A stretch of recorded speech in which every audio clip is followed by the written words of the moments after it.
Even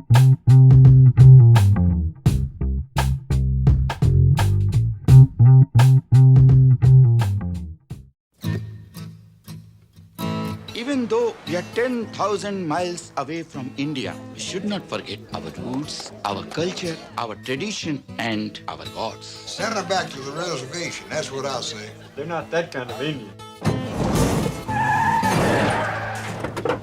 You're gonna need that black guy's name for the insurance. You all right? Black, brown, yellow. As long as you are not white, you are colored. That's right. All us people of color must stick together. Right on, brother. Hello? Mina. Hey, what you doing Sunday afternoon? How long you been in Mississippi? 3 years. Before that, I was in Africa. You kidding? I'm a mixed masala. Hot and spicy. How come they got Indians in Africa? The British brought them there to build a railway. That's how my grandfather came. I was born in Uganda, my country, until I was forcibly expelled. This is my home. Not anybody. Africa is for Africans. What is wrong with you, man? You better leave them foreigners alone, boy. They ain't nothing but trouble. We're just friends. Oh, did I say any different? What do you know about him? This is America, Ma. No one cares. People stick to their own kind. So you think I ain't good enough for your daughter, is that it? The world is not so quick to change.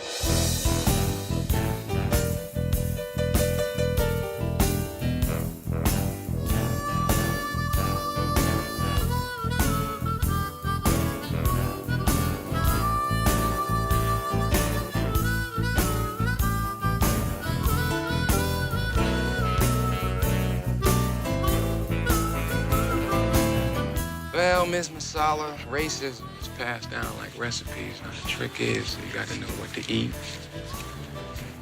what to leave on your plate.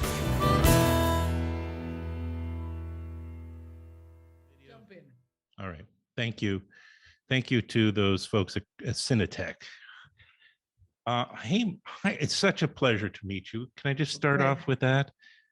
It really is. Certainly. You know, I've been the podcast that I do, Mira, is essentially around art film, independent film, and tragically, up to now, I've just how could I have done this show for 10, 11 years without having talked to you before? So let's just start off with a formal recognition and apology of that. Apology is definitely necessary and welcome. I mean, you know, it's great because Mississippi Masala, which was shockingly your second feature, I just can't believe it. Why? Because it's fabulously accomplished. Exactly. You took the words right out of your mouth, my mouth. And please don't quote me. No, but it's such a, but then you also, not to in any way take away from your, obviously your technical skills as a director, or maybe your storytelling skills. But then you look at the cast and crew, and you know, it's yours to fail with. I mean, because, oh my gosh. Yeah. What a great film. And I was so grateful to have an opportunity to go back and watch it again. That's really good of you, and I'm so pleased that this generation will see, you know, that film, and in a beautifully remastered and remixed way, right? Thanks to Criterion and Janice. So I'm really delighted, because the oddest thing is, in the 32 years since I've made it, there's been kind of nothing like it, you know, in the sense that it's not like, oh, you know, it began it and then they went on to acknowledging that the world had every hue in it, you know. No. Yeah, I want to get to that, the sort of the well, I guess what I'll call like the multiple meanings of the title, you know. Or we can just mention it now since it's come up. But I mean, you know, Sarita's character talks about that she is a masala, or her family is a masala, right? Which is a combination of different spices. But really, it's the cast, and it's the context of the story about different ethnic groups living amongst each other, and kind of the conflicts and the successes of those coming together. Which you're right, I just don't. And the layering of history, the peculiar thing was these were Ugandan Asians who had were exiled by Idi Amin from East Africa. That's right. Where they had lived for 3-4 generations, and they'd never known India. And they were moving to Mississippi to buy these dirt poor motels that they could afford. And there they were coming to the birthplace of civil rights, where African Americans really foundationally, I think, their community. But they had come from an African continent, which they had never seen and will never, would never see. So it was an odd collusion of these two communities, who genuinely live. It's not a fiction that they come to Mississippi. They genuinely live cheek by jowl. It's called Patel Motels. The phenomenon of Indian-owned motels, Patel being the last name of an Indian community, they call Patel Motels. You can hardly find an American, white owned hotel in Mississippi, even today. So this was interesting, to me, that what if, somebody crosses that. But what better example, Mississippi Masala, what better example of the personal being political? Yeah. Because you could have made a very political, like a overtly political film, but if there's political messages, which there certainly are, they're just through personal relationships in the film, a series of different relationships, whether it's between Denzel's character and Sarita, or between Sarita and her father, between her father and his friend in the flashbacks sequences, back in Uganda, in Kampala, where he was his best friend, his childhood friend, and who. It's a beautiful story. I mean, just that sequence of the opening and his return, and I'm talking about Rashawn Seth, who plays Sarita's father. Beautiful. Just that story would have been enough for a film. Yes, it's true.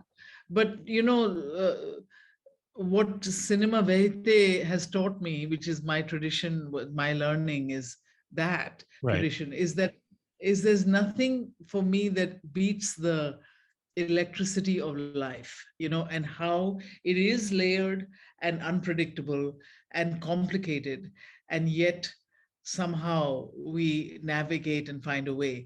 And that's what I love to do, that the circus of life in a story, rather than a simple story. Because actually, if you just probe beneath the surface, nothing is a very simple story.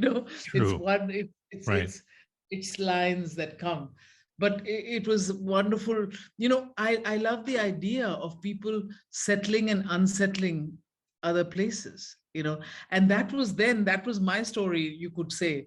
But now it's the world story. It's the world story, from the refugees to the war to the actual voluntary exiles. It's the world story. And we have to understand that. We have to understand that there's a lot to be learned from that, why borders actually should be porous.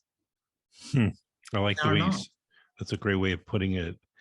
Well, we're talking to Mira Nair, whose second feature film, Night from 1991, Mississippi Masalas, had a 4K restoration, facelift, I guess, and it will be out on Criterion, part of the Criterion Collection.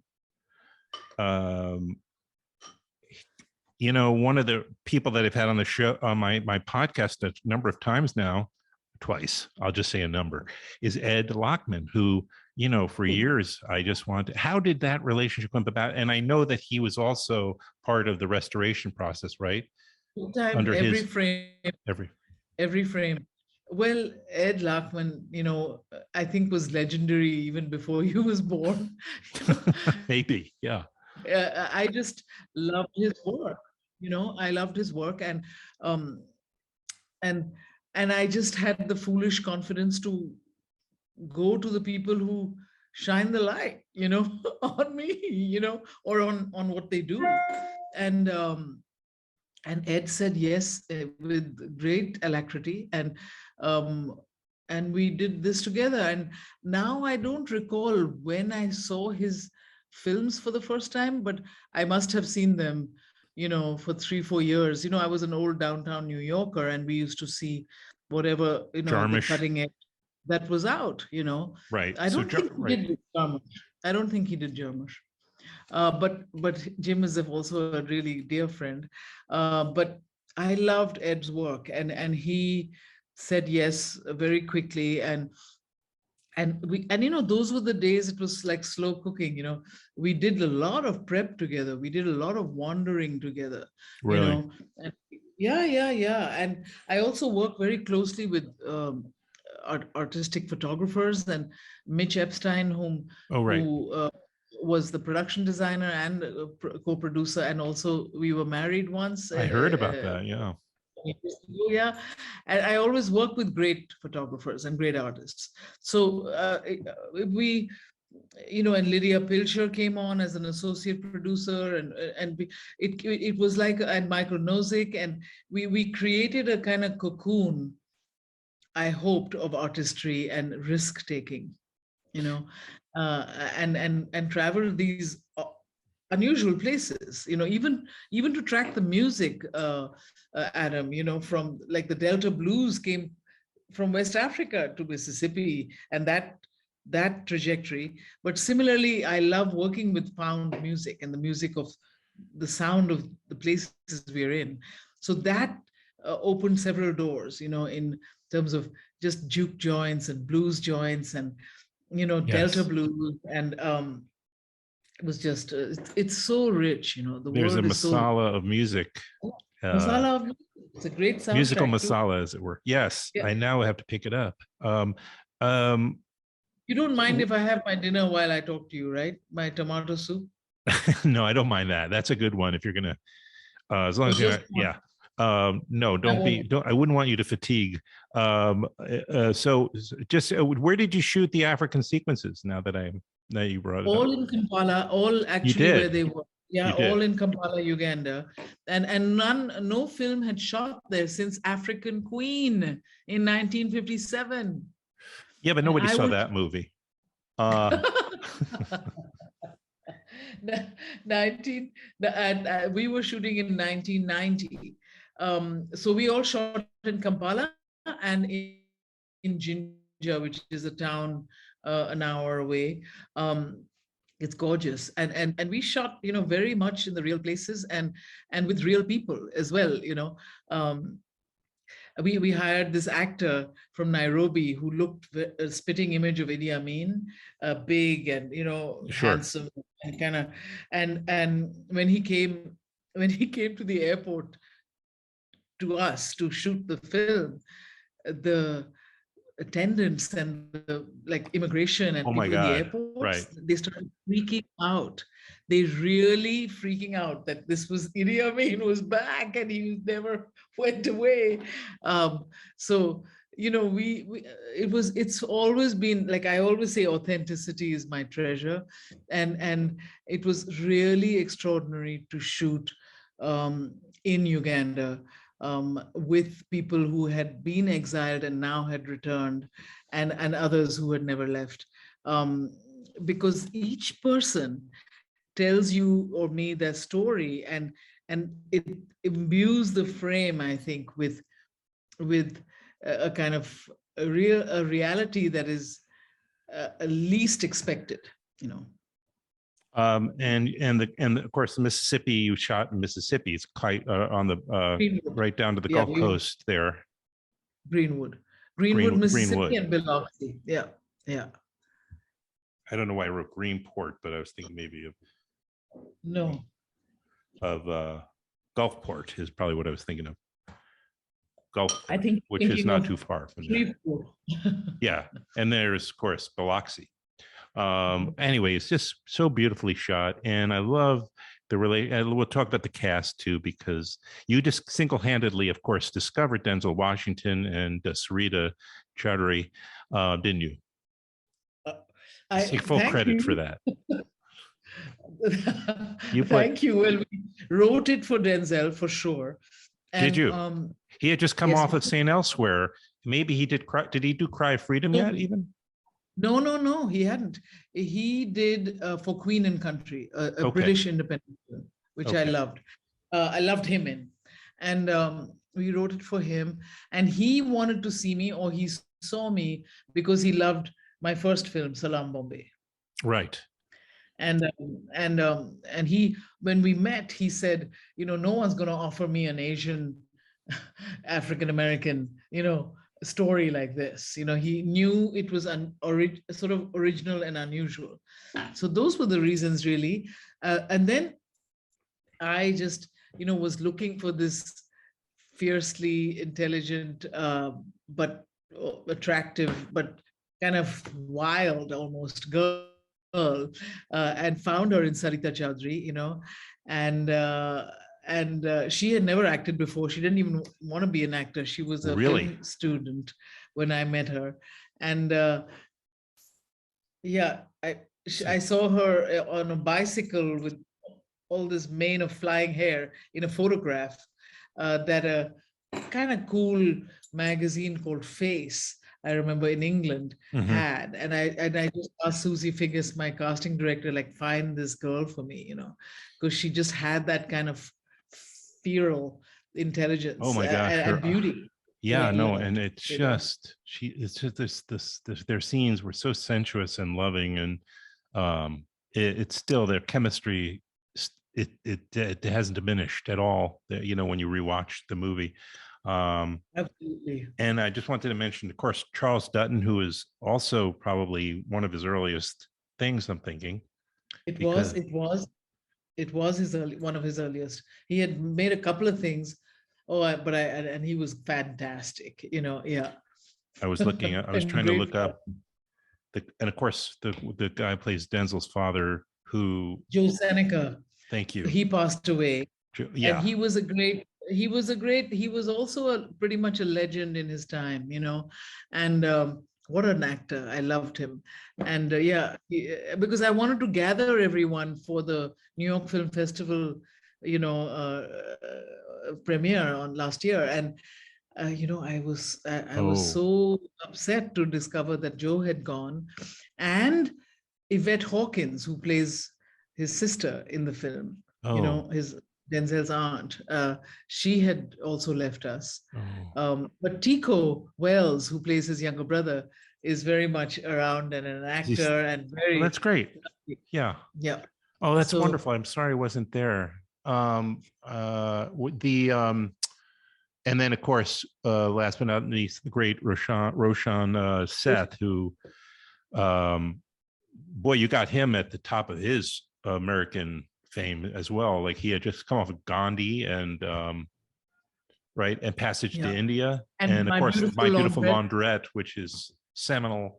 I mean, what an incredible time it was. I remember I was just like, I always tell this anecdote, and I'll let you go in a minute so you can finish your lunch. But a dinner, breakfast, and that is, my parents were really into cinema, and they introduced me to world cinema.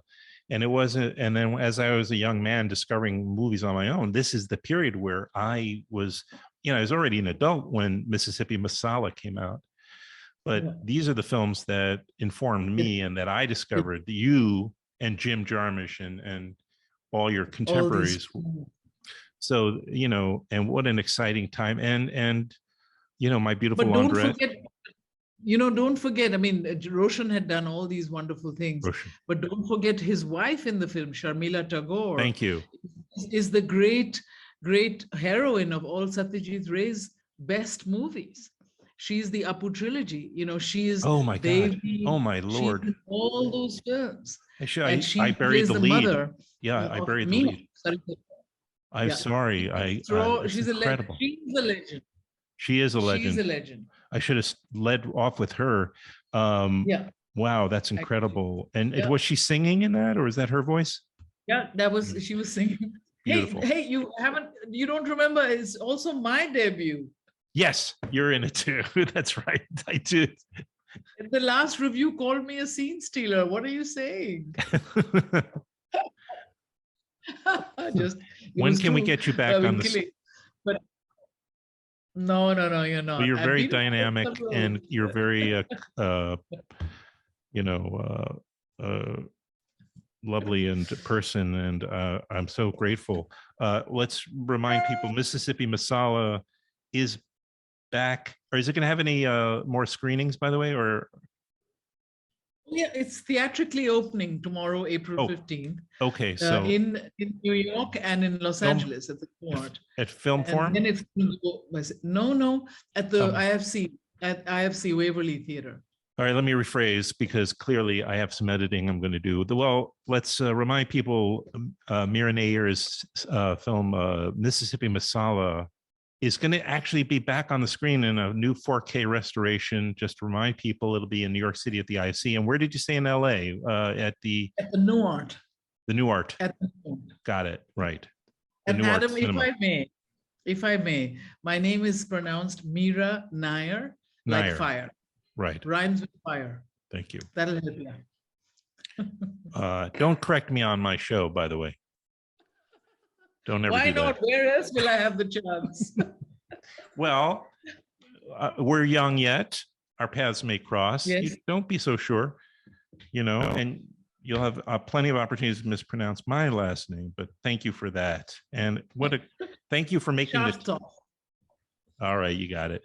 Well, listen, and thank your parents. Let's thank your parents tonight for introducing you to, as you put it, world cinema. Because it's a beautiful thing. You see beyond your horizons. Exactly. That was very indicative of the kind of person obviously you are, and you continue to tell stories that are, have emotional power to them, because we need storytellers like you, especially right now. Thank you so much, Adam. Thank you, Adam. I'm grateful, and thank you so much. I can now return to my tomato soup in peace. All right. Well, bon appetit, Mira. It is 10 p.m. in India, Okay. All right. All right. Thank you so much. That was a great pleasure. Thank you. For me too. Thank you. Thank you.